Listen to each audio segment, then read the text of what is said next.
प्यारा साथियों, इन कलाम जो शायर आए मुमताज अली जुनेजो साहब गोठ डाबो जुनेजा खां इन कलाम जा खास फरमाइश आहे शहर कुंडरी खां धाणो भील दिल लगी होटल वारो मंठार मेवानी केबिन वारो इन सॉन्ग के फनकार बरकत अली जुनेजो साहब पंहिंजे मधुर आवाज़ सां अनमोल के स्टूडियो टंडोला यार में रिकॉर्डिंग कयो।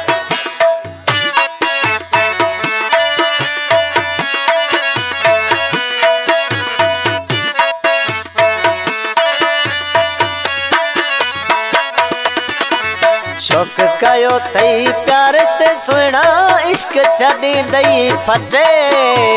छो तो करी बर्बाद जवानी तरस अञा दिया बटे छो तो करी बर्बाद जवानी तरस अञा दिया बटे शौक कयो तई प्यार ते सुना इश्क छड़ी दई फटे छो तो करी बर्बाद जवानी तरस अञा दिया बटे छो तो करी बर्बाद जवानी तरस अञा दिया बटे।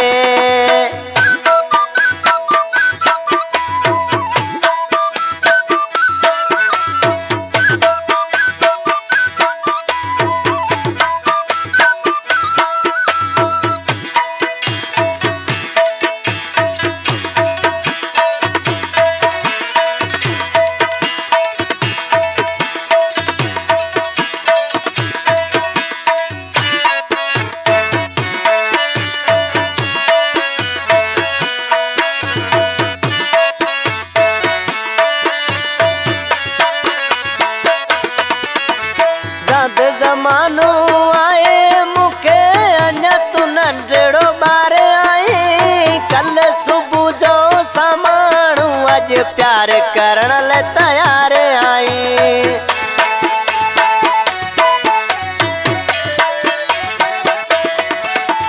याद जमानो आए मुखे अञा तू नंढड़ो बार आई कल सुबह जो समाणू अज प्यार करण ले तैयार आई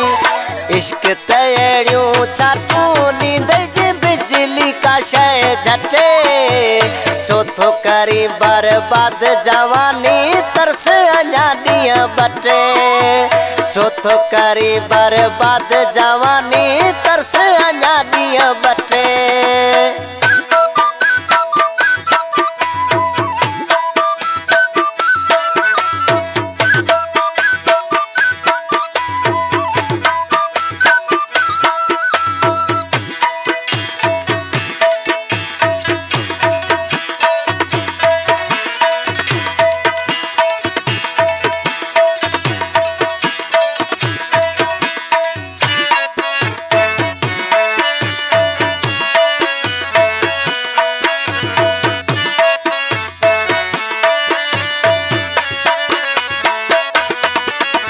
जिद कयो थई इश्क सा सुना इश्क कारी हर नाग अथई जैसा लगे थी दिलड़ी चरी उन जी हुंदी तंग अथई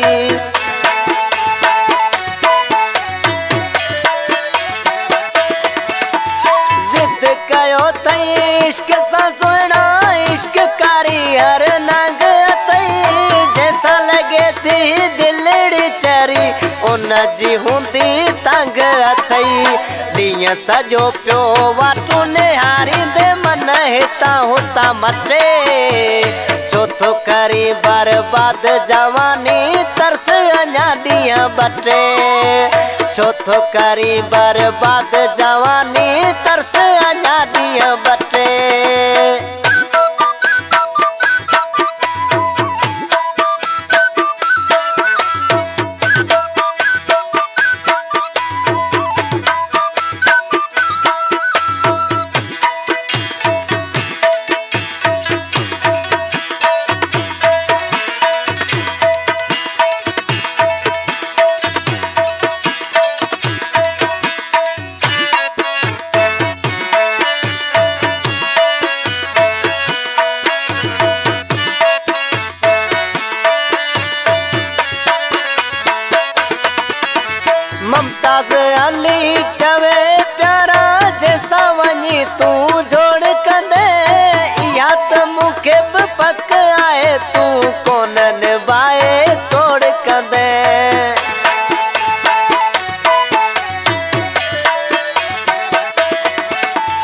ममताज अली चवे प्यारा जैसा वनी तू जोड़ कंदे